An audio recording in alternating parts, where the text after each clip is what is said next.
आकाश जब सुबह उठा तो उसका पूरा शरीर बहुत दर्द कर रहा था।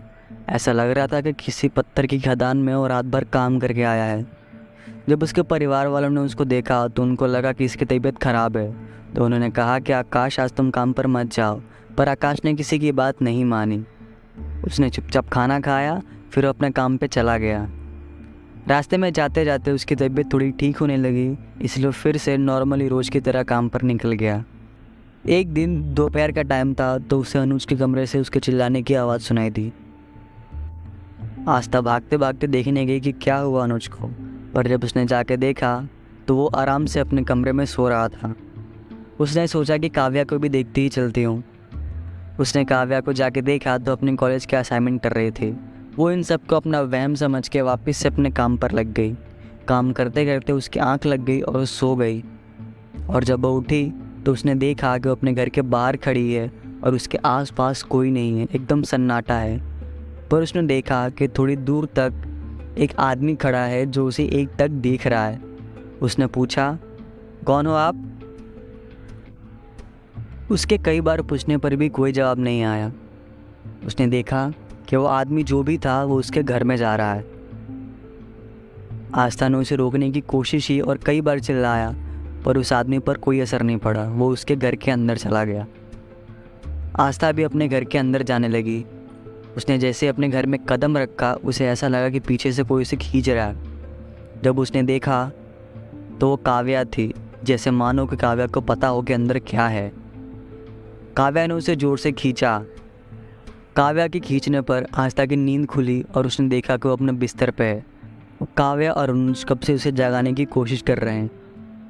और जब आस्था ने पूछा कि क्या हुआ तो उन्होंने बताया कि आप कब से लेटे लेटे अलग व्यवहार कर रही थी, आप छटपटा रही थी लेटे लेटे। और ये सब सुनने के बाद आस्था को यकीन आया कि वो सपना देख रही है और उसके सांस में सांस आई। आस्था ने बच्चे को कहा कि घबराने की कोई बात नहीं है, ये सिर्फ मेरा सपना था। और ऐसा बोलकर वो अपने घर का सारा काम करने लगी। घर का सारा काम निपटाने के बाद वो जब आराम करने चली तो उसकी आंख लगी ही थी कि उसे फिर से घर में किसी के चिल्लाने की आवाज़ सुनाई थी। उसने पूरा घर छान मारा पर उसे कुछ नहीं मिला। दोनों बच्चे आराम से अपना काम कर रहे थे और घर के सभी लोग शांति से अपने कमरे में थे। कुछ दिनों तक ऐसा ही चलता रहा और आस्था इससे बहुत परेशान हो चुकी थी, लेकिन इस बात को उसने अब तक आकाश को नहीं बताया था। एक रात जब आस्था सो रही थी तो उसने देखा कि उसके कमरे के एक कोने में कोई काला साया छुपा हुआ है। वो उसे एक टक देखे जा रहा था। काव्या ने इस बार आकाश को जगाने की कोशिश की। आकाश उठा, पर उसने इन सारी बातों को वहम मानकर काव्या को बोला कि काव्या सो जाओ, ये सब तुम्हारा सिर्फ वहम। काव्या भी आकाश की बात मानकर सोने जा ही रही थी और जैसे उसने आंखें बंद किया उसने देखा कि वो साया खंजर लेकर उसकी आंखों के सामने आ चुका है। काव्या डर गई और ज़ोर से चिल्लाई और देन उसे रियलाइज़ हुआ कि ये भी उसका सपना ही था। आकाश उसे पिछले 10 मिनट से जगाने की कोशिश कर रहा था क्योंकि उस सपने में ही बहुत डर रही थी। और उठने के बाद आस्था को फिर से सांस में सांस है कि सब एक सपना था। उसे ऐसा लगा ही था, पर उसकी खुशी ज़्यादा देर की नहीं थी क्योंकि उसने सही में उस साय को अपने घर के उसी कोने में देखा जिसे उसने सपने में देखा था। पर वो साया कुछ ही देर में गायब हो गया और फिर उस रात वो नहीं आया और वो दोनों शांति से सो गए। अगले दिन आकाश की नाइट ड्यूटी थी तो रानिया घर पे अकेली थी। फिर से उसे दिन में घर में वही सारी आवाज़ें सुनाई दी और वही सारे इंसिडेंट उसके साथ फिर से हुए। पर डरते डरते और भगवान का नाम लेते लेते वो जाके सो गई। उसने देखा कि आज फिर से वो साया उस कोने में है और वो अब कहीं जा रहा था। आस्था ने उसका पीछा करने को सोचा क्योंकि आज आकाश था नहीं, इसलिए उसे किसी बात की चिंता नहीं थी कि कोई बोलेगा।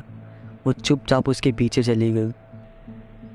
वो साया उसके घर के बाहर गया और रास्ते पर चलने लगा।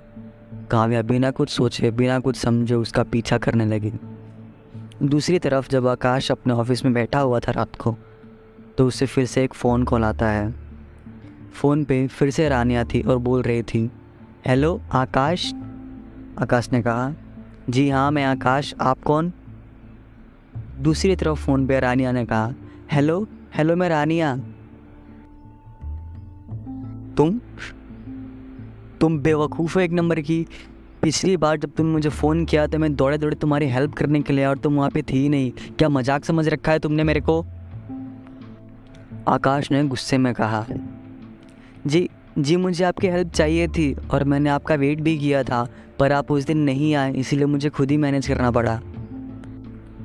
अच्छा ठीक है, मैं आता हूँ, तुम चिंता मत करो, पर कहाँ आना है ये तो बताओ, आकाश ने उससे पूछा। जी उसी हाईवे पे आना है, वो आदमी मुझे फिर से दिख रहा है, काव्या घबराते हुए बोली। ठीक है, मैं अभी आ रहा हूँ, आकाश ने उसे कहा और वो निकल चुका था। आकाश उस हाईवे पे फिर से पहुंचा, पर उसे वहाँ फिर से रानिया नहीं मिली।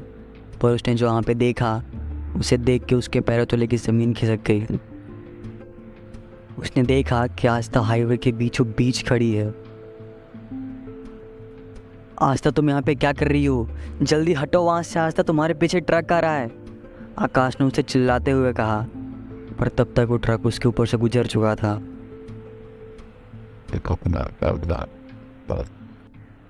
आकाश वहीं खड़े खड़े रोने लगा, पर उसने देखा ट्रक जाने के बाद आस्था ज्यों की त्यों खड़ी थी वहाँ पर। उसे एक खरोच तक नहीं आई, ट्रक उसके आर पार हो गया। आकाश को कुछ समझ नहीं आया और रोते रोते आस्था के पास गया। उसने उसका हाथ पकड़ के उसे अपने साथ ले जाने की कोशिश की, पर उसका हाथ आर पार हो गया। उसने देखा कि आस्था हवा में गायब हो गई अचानक से। अभी भी जो उसके साथ हुआ ये देख के वो बिल्कुल डर चुका था। तभी उसे पीछे से आवाज़ आती है, आकाश तुम रो क्यों रहे हो? मैं आस्था ही हूँ, पीछे से एक लड़की लाल साड़ी में उसे कहती है। आकाश पीछे मुड़ के देखता है, रोई देखता है कि आस्था एक लाल जोड़े में उसके सामने खड़ी है। आकाश कहता है, तुम कौन हो? तुम मेरी आस्था नहीं हो सकती, बताओ तुम कौन हो? आकाश, ये मैं ही हूँ, तुम्हारी आस्था, ध्यान से देखो, वो लड़की उसे एक अजीब मुस्कुराहट के साथ कहती है। आकाश ये सब देख के बहुत डर चुका था और उसे ये पता चल चुका था कि वो अब इंसानी ताकतों के बीच नहीं है। उसने तुरंत अपने गले में पड़े हनुमान जी की मूर्ति को पकड़ा और हनुमान चालीसा का जाप करने लगा। ये सुनकर आस्था का व्यवहार बहुत बदल गया। वो आकाश को रिक्वेस्ट करने लगी कि प्लीज़ हनुमान चालीसा का जाप बंद कर दो। पर आकाश ने कहा कि जब तुम मुझे बताने के लिए तैयार हो जाओगे कि तुम कौन हो तब मैं बंद कर दूंगा। आस्था ने कहा, ठीक है, मैं तुम्हें बताती हूँ। और उसने कहा, आकाश मेरा नाम रानिया है और मैं वही लड़की हूँ जिसे तुमने कुछ समय पहले छोड़ दिया था इसी हाईवे पे। तुमने मेरे साथ ज़िंदगी भर रहने का वादा किया था, पर तुम मुझे यहीं पर छोड़कर चले गए थे। ये कहते कहते उसका चेहरा भी बदल गया और वो सेम लड़की थी जो उसे पिछली रात को मिली थी जब रानिया ने उसे कॉल करके बुलाया था। आकाश आस्था से शादी करने से पहले रानिया को प्यार करता था। रानिया और आकाश दोनों साथ में बहुत खुश थे और वो दोनों एक दूसरे को सच्चे दिल से प्यार करते थे। आस्था से शादी होने से पहले आकाश रानिया को प्यार करता था और वो दोनों एक दूसरे को बहुत दिल से चाहते थे। रानिया एक मिडिल क्लास फैमिली की थी जिसके नवाबी शौक थे, पर आकाश से प्यार होने के बाद उसके नवाबी शौक थोड़े बहुत कम हो रहे थे और वो एक सीधी सादी सुधरी हुई लड़की बन रही थी। पर आकाश की फैमिली वालों को ये रिश्ता मंजूर नहीं था क्योंकि उन्हें रानिया का चरित्र और उसके परिवार सही नहीं लग रहा था।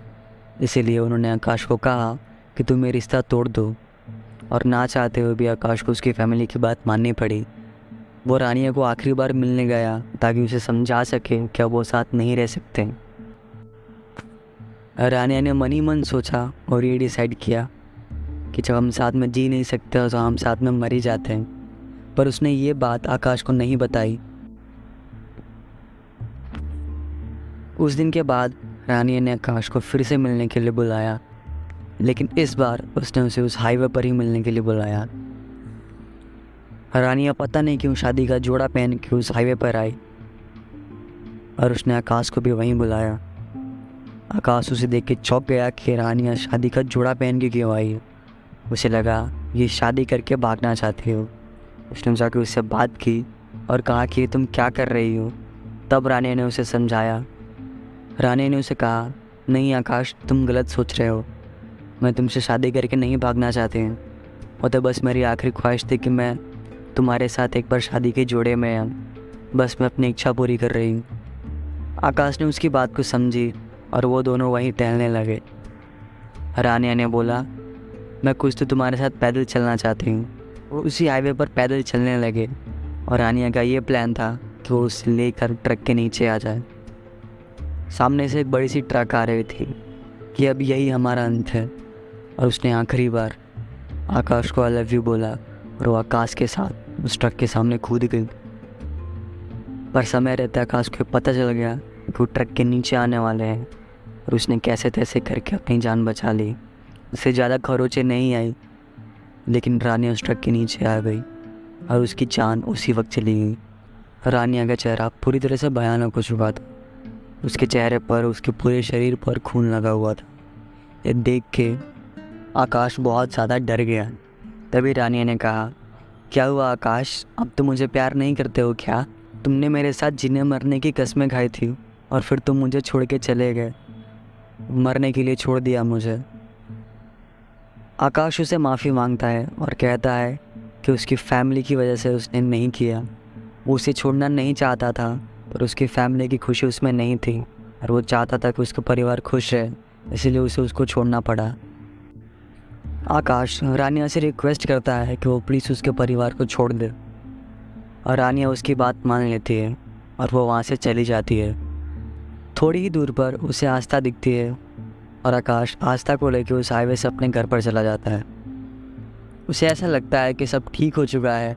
घर पे जाके उन्होंने राहत की सांस ही ली थी, तभी उन्होंने देखा कि उनके दोनों बच्चे घर पर नहीं हैं। उन्होंने पूरा घर छान मार लिया, पर फिर भी उन्हें उनके बच्चे नहीं मिले। उन्होंने गलियों में ढूंढा, उन्होंने अपने रिश्तेदारों को फ़ोन करके कोई लेके चला गया होगा, और उनके बच्चे कहीं नहीं मिले। तभी ऊपर से उन्हें किसी की दरवाज़ा पीटने की आवाज़ आती है। वो जाके देखते हैं तो अलमारी में से आवाज़ आ रही थी, किसी की पीटने की, जैसे किसी को बंद करके रखा हो। उन्होंने जब अलमारी खोल के देखी तो दोनों बच्चों की लाशें थी उसमें।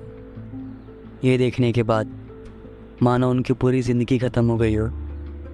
पर अब तक किसी को ये समझ में नहीं आया, जब दोनों बच्चे मर चुके हैं तो अलमारी कौन खटखटा रहा था। पर आकाश को उसकी गलती का एहसास हुआ और इसी पछतावे के साथ उसने पूरी लाइफ स्पेंड कर दी।